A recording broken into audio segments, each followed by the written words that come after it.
So we just had the Tyson Fury Dillian Whyte Zoom press conference. This is the first bit of media that Dillian Whyte has done since this fight got signed and announced. Now, a lot of people are asking, why has Dillian Whyte decided to break his silence? Because some people were predicting that he wouldn't actually do any media at all, and he would just turn up to the weigh-in and then turn up on the fight. In fact, there were even some who said that Dillian Whyte wouldn't actually go through the fight at all.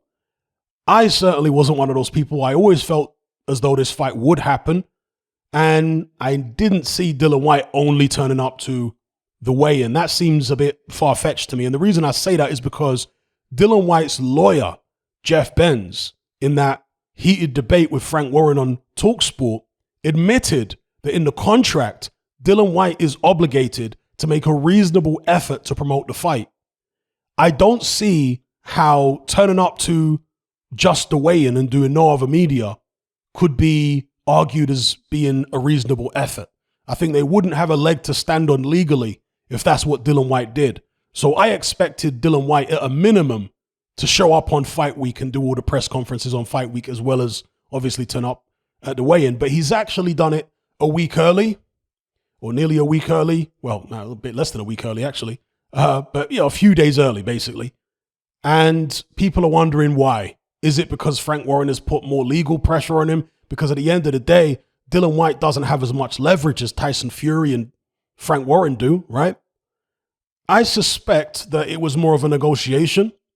I suspect that maybe they put Dillian Whyte's money into escrow finally.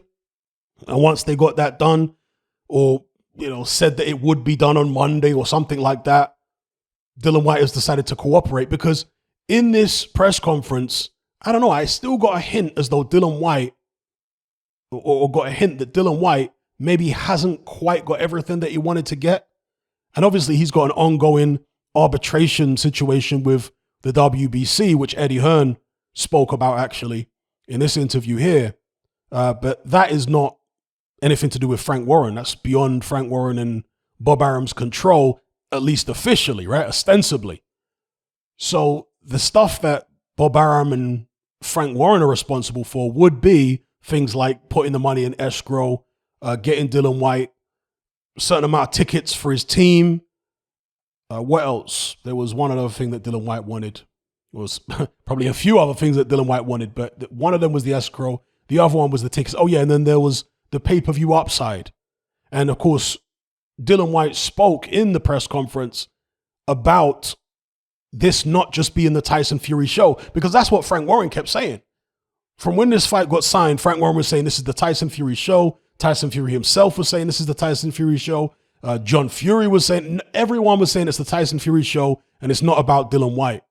And Dillian Whyte said, no. This is not the Tyson Fury show. It's the Tyson Fury and Dillian Whyte show, because I've got a lot of fans of my own and I've done many pay-per-views, etc. I'm paraphrasing, but this is essentially what Dillian Whyte said. And, the interesting thing about the build-up to this fight, with Dillian Whyte being silent up until now, is that, I don't know about you guys, but this press conference really wasn't about Tyson Fury, was it?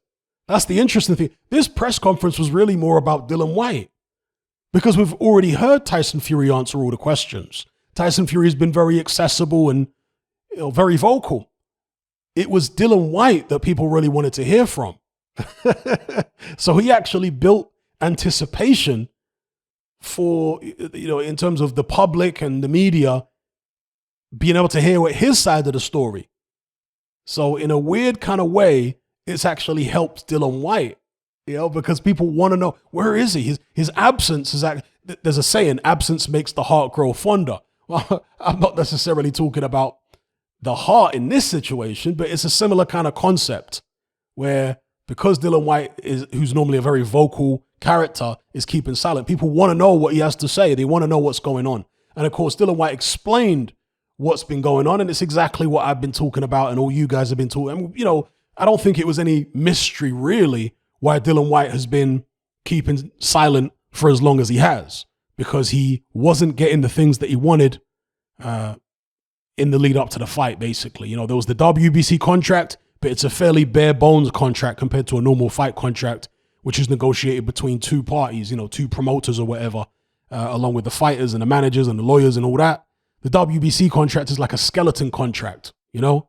It's like a bare bone skeleton contract, and it isn't necessarily as detailed as a contract that two sides would work out by themselves. So yeah, there were certain things that Dillian Whyte wanted in addition to that. And that's the reason that he's kept silent, because he didn't get those things. So he made that very clear at the press conference. And in terms of the demeanor of both fighters, because I was wondering about Tyson Fury's mindset going into this fight, I was thinking, is he really motivated for this?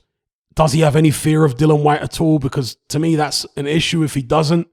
And also with Dillian Whyte, I was wondering, is he going to be overly frustrated? Is he going to be upset because of the fact that he feels he's been messed about? And he actually did say that in the press conference. He feels like they've been messing him around behind the scenes. And I think they certainly have been messing him around behind the scenes. And I wouldn't be surprised if they continue to mess him around behind the scenes, even from now, despite the fact that he's actually participated in this press conference. I wouldn't at all be surprised if there's still shenanigans that happen between now and the first bell going, where they're trying to rile Dillian Whyte.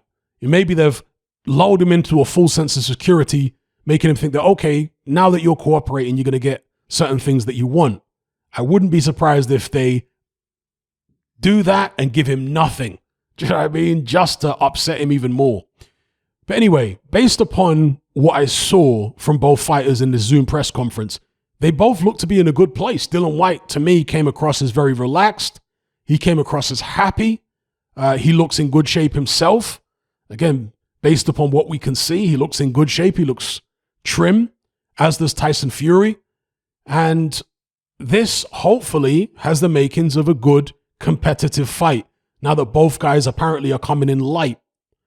Dillian Whyte is sometimes, or very often, guilty of fighting on the heels of his feet. It's a very strange way that he moves around the ring at times. His balance can be really bad. When Dillian Whyte is lighter, he does that less. That's what I've noticed. If you go back and watch Dillian Whyte when he fought Anthony Joshua in the amateurs, there was far less of him rocking back on his heels, and he was far more on his toes. And it's easier to be on your toes when you are lighter.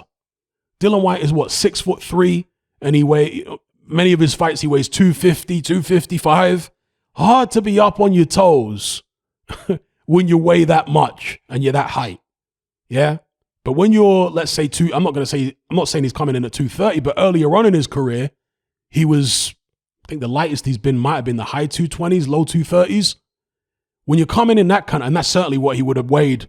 Well, I'm assuming he would have been around that when he fought Anthony Joshua, probably in the low 230s. In the amateurs, I'm talking about. And when you're in the 230s, oh, you can get up on your toes. When you're like 20 pounds lighter than you are now.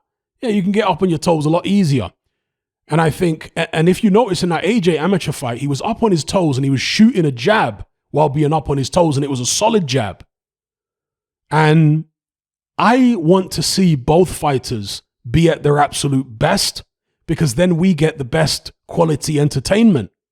And so I hope that Dillian Whyte comes in light, but he's strong. And when I say light, I wouldn't mind seeing him in the low 240s, high 230s. If he can do that safely, if he can do that and retain his strength, I'd like to see it, because the faster his feet can be, the better chance he has against Tyson Fury, particularly a Fury who intends to move and keep it long. Because when Dillian Whyte is 247, 250, as we've seen, he's got slow feet. Even his old trainer, Mark Tibbs, again. In fact, let me try. Yeah, it's still up. This video here, which was a breakdown on BT Sport, Richie Woodall, Joseph Parker, and Mark Tibbs. And he said Dillian Whyte's got slow feet. You know what I mean? So it's no secret, even to his old trainer, to everybody, that Dillian Whyte is a bit of a plodder. He can box. He does have some cute boxing moves, and we know he's got that good hair trigger left hook. But the feet have always been the biggest issue with regards to Dillian Whyte. Yeah, he can be sloppy with his punches up top too, but I've always felt as though the feet are the biggest problem. Off balance, brings his feet together very often, rocks back on his heels, plods around the ring, all this kind of thing. Can't afford to be doing that against Tyson Fury. need to make sure that he's more on the balls of his feet. And in order for that to happen, in order for that to be realistic, he needs to be light for this fight. And it looks, based upon the press conference, that he is going to come in relatively light.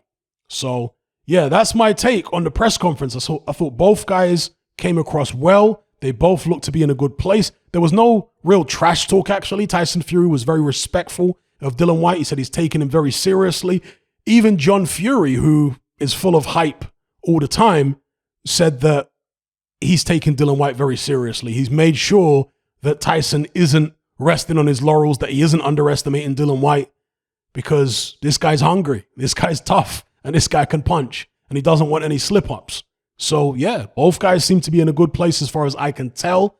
I know that Tyson Fury is a good actor. You know, he can make things look a different way to how they actually are. But that's just my take on it. He seems to be in a good place. Let me know what your take is in the comment section below. And there may have been a few things that I wanted to mention, but I cannot remember right now. Perhaps I'll cover them in a separate video. But yeah, let me know what you guys think in the comments.